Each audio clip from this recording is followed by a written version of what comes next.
Yes po. Ano po natin? Stroke. Stroke po. Okay, sige. Kailan po kayo na-stroke? Isang taon na Mayo. Isang taon na. Ganito po ang take natin dyan. Sir, ma'am, pag kayo ay na-stroke, dapat within 6 months, ipatherapy nyo na si sir. Bago maubos yung 6 months, yun ang gastusan nyo na yun. Pero sana hindi na siya ulit ma-stroke. Kasi po, pagka meron kayong blood clot na malaki or infarct, blood infarct, o yung sa mga nagkaroon ng pumutok na ugat sa utak, maaaring, may pangkaraniwan sa stroke, nakikita nyo, di ba? Gumaganon. Yung iba naman, pati dila, umuurong, hindi makapagsalita. Yun ang pangkaraniwan natin nakikita sa stroke. Ngayon, pag yan bago pa, kunyari, siyempre pag bagong stroke ka niyan, lupay-pay ka pa, mahina ka pa. Parang, yung iba, isang linggo, talagang sa higaan lang eh. Pero pag mild lang, kahit mga ilang araw, humihina lang, pero natitherapy, sa tulong ng therapy, nakakabalik. Nasaan po yung CT scan nyo? Pangalawang stroke na pa naman yan. Walang stroke? Okay. Sige po, ganito. Ang maalis na lang po rito, maaaring kung may mga masasakit siya sa joint, pero hindi ko na po ma-address yan. Katulad yan, 2 stroke na. Wala pa yung CT scan. Titignan natin kung gaano. Para hindi na siya ma-stroke ulit. Sir, kakalimutan nyo na yung mga adobo, mga prito-prito, yung mga maaalat. Kasi ang gagawin sa inyo, i-strokein kayo ulit yan. Sa una, sabi natin mild stroke lang kayo, tiwala na kayo kasi parang lumakas ulit yung katawan nyo eh. Pero pag nagbalik kayo sa mga pagkain na regular na kinakain nyo, barbecue, kung ano-ano, adobo, madalas kayo sa malakas sa kanin, huwag na kayong umasa hindi kayo ma-stroke. Ma-stroke ulit kayo. Bakit? Kasi naka-warning na yan eh. Una, blood clot lang. Na-high blood kayo. Puyat kayo rin ng puyat. Kain ng matataas ang kolesterol.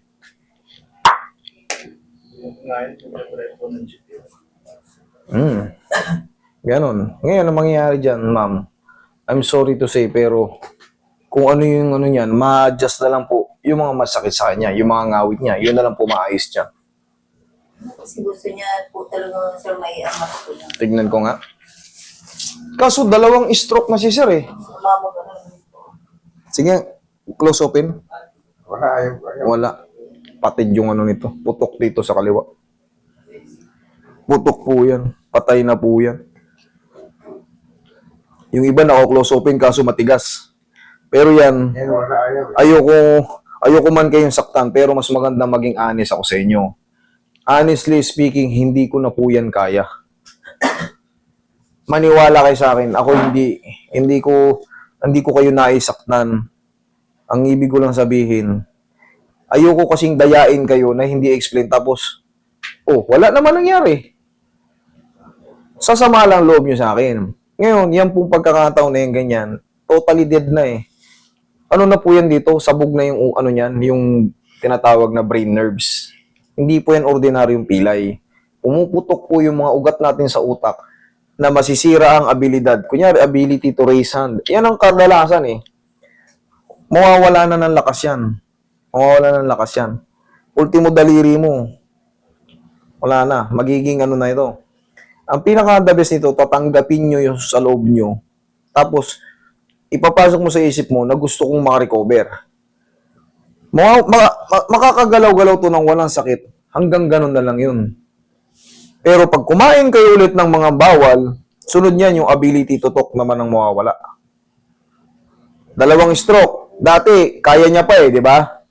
Na 2 stroke. Nakapag-drive pa po siya ng unang Kasi nga, tiwala na siya. Ngayon, kumain na naman ng mga kung ano-ano lang. Basta kung ano na sa karinderya. Malakas sa kanin, kung ano lang. May stroke kayo ulit. Hanggang yan. Yung iba, pumunta rito, 7 stroke pa eh. Oo. May mga video naman ako dyan. Makikita nyo, naka-wheelchair na talagang. Pero syempre, umaasa pa rin na gumaling. Ang ginagawa ko, inaano ko na, tinatapat ko na, wala akong magawa. Katulad nito, wala akong magawa. Kumbaga, hindi ko na po kaya yan.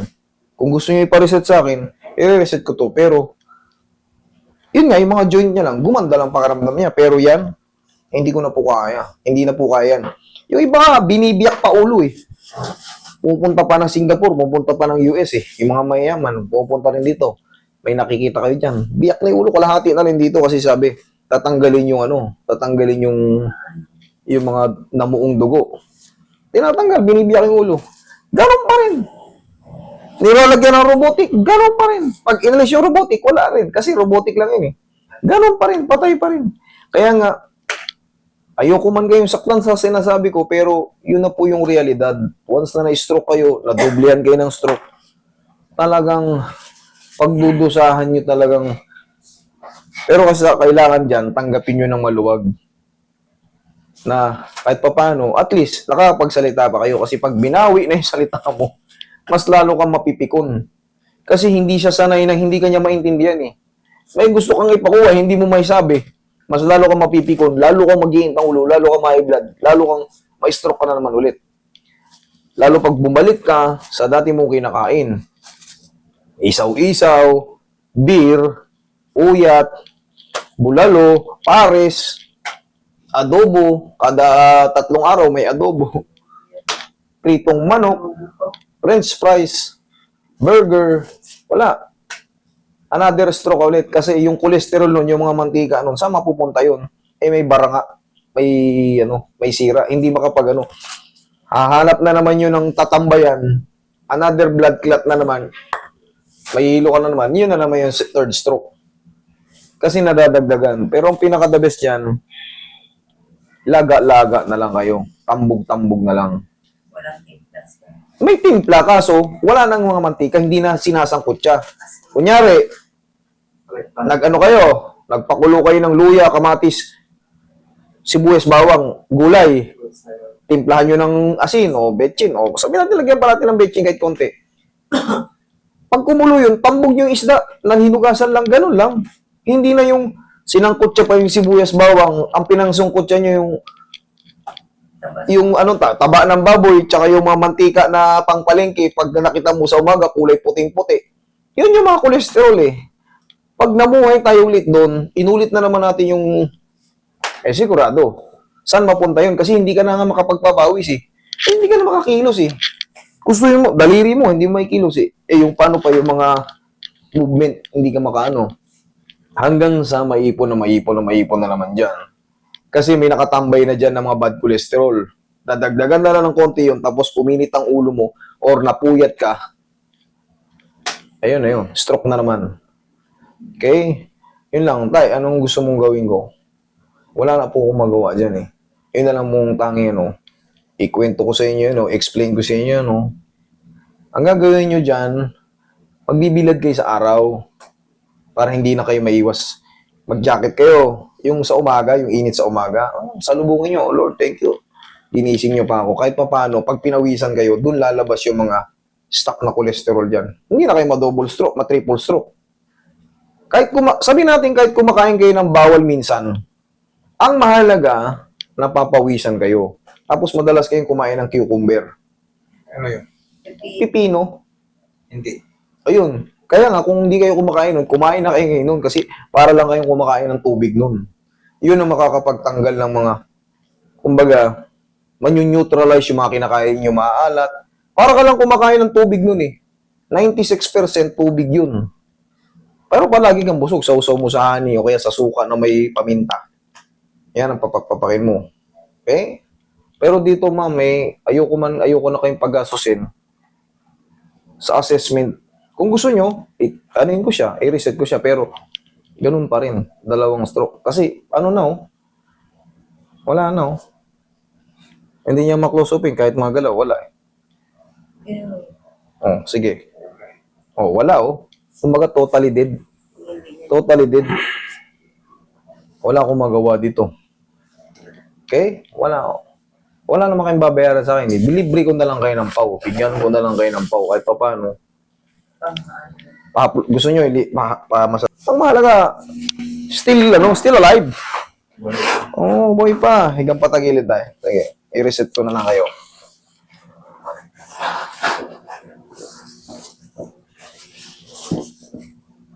Pwede kayo magtinda na lang, magantay.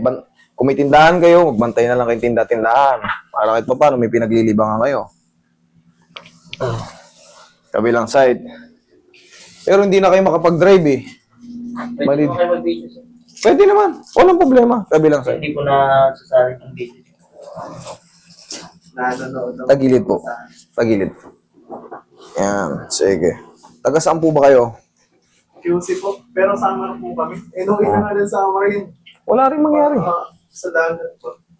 Wala. Dito na sila. Wala rin mangyari, di ba? Oh, Wala rin kasi lang. dyan ka na. Dyan ka na lang. Ayan. Dyan ka lang, sir. Para kahit pa paano guminhawa yung likod mo. Hindi, dyan na lang kayo. Ito kasi, kita nyo naman kahit isang daliri niya. Ayoko rin kasi mangyari yung sasabihin nyo paglabas nyo nito. Ganun pa rin, walang nangyari. Siningil pa ako ni Master. Gusto pa rin yung kumiyari sa Hindi, para mas mabilis kayo makarecover, tanggapin mo to. Tanggapin mo to. Tanggapin mo to. Kumbaga, tanggapin mo na naparalisa yan. Mas magiging ano ka pa. Mas luluwag sa kalooban mo. Mas mai-enjoy mo yung lakas pa nung natira. Kasi once na nasa isip mo, naglalaban pa rin na ano. Kasi kahit anong paliwanag dyan, kahit doktor magsabi dyan, mawawalan ka lalo ng pag-asa. Pero kung ano, tanggapin mo kung ano yung meron sa'yo ngayon, mas may enjoy mo yung buhay mo. therapy massage. Pwede naman ganun-ganun nilang, pero wala po talagang ano dyan eh. Walang mangyari. Baka lukuhin pa kasi kayo. Sinasabi na nga nila, sabi natin, ako na yung magaling. Ayoko kasing maano kayo eh. Yung mapunta pa kayo sa ibang therapy. Sige, bigyan ko kayo ng 1 buwan ko i-therapy yan. Tapos makita nyo, wala nangyari. Yari yung pera nyo. Ayun ang ayoko pang mangyari. Siyempre, hindi naman tayo pare-pares mayayaman eh. Yung parang sa magastos nyo, sir, maibili nyo na lang pagkain. Nakatulong pa. Baka kasi mapunta lang sa wala. Yun ang ayoko mangyari. Kaya, inaano ko na kayo. Baka meron pa kayo sa inyong lumapit na kapitbahay. Uy, si ano ron, therapist yun. Subukan nyo. Kayo na lang, i-therapy nyo siya, tapos pakainin nyo siya ng healthy. Giginhawa pa siya. Na-less pa yung gastos. Once kasi namatay na yan, kahit lagyan ng robotic yan, maniwala kayo sa akin, hindi po yan ordinaryong pilay. Brain damage po yan. Inhale. Exhale. O, tingnan nyo, nire-reset ko siya. Iaangat ko rin to. Tingnan mo kung ano yung magiging changes. Kuminhawa lang yung paramdam niya, pero hindi niya yung may gaganon. Okay? Sige, upo kayo, sir. Upo. Paganon. Ito ang pangkaraniwang ginagawa ko dito. Ayan, o. Tingnan mo. O, galaw.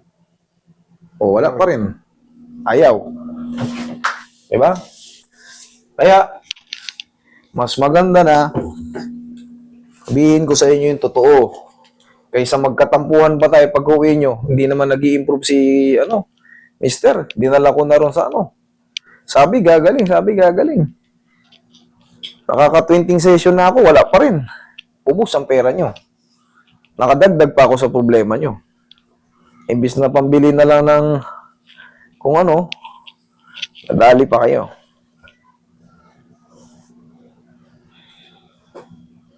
Yan, may tulong ko sa kanya. Kahit pa paano, mga balakang niya, traction, para hindi, gaganda yung blood circulation niya. Hindi siya may stroke ulit.